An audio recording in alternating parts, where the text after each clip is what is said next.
طريقة التضغيط في مصر.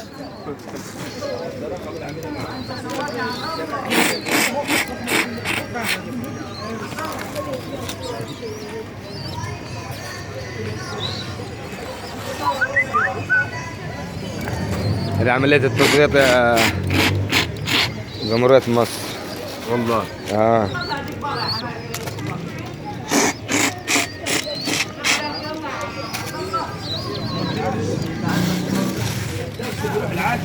عالم الطيور في الرحاب.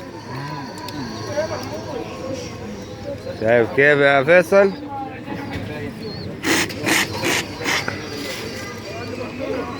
إجباري مش كده؟ ما يحصلوش حاجة كده؟ لا، ده لازم ياكل. ولما تعمل له كده ها لازم ياكل عشان يكبر. يعني يكبر يعني مفيش. ما يخسش. لازم يكون ساقعة كمان. يا راجل هيحط لك ساعة والله. والله يعني لو سخنة ما تنفعش، لازم باردة. اللي بعد الذرة. ايوه.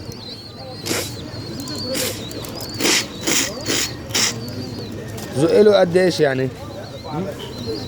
تزق له الين ما يتنفخ كده كلهم كل ساعة كلهم ساعة.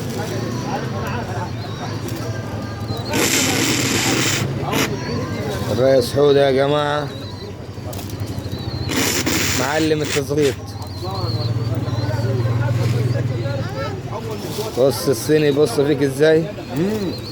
قول له تعالى زغط لك المرة يا عم.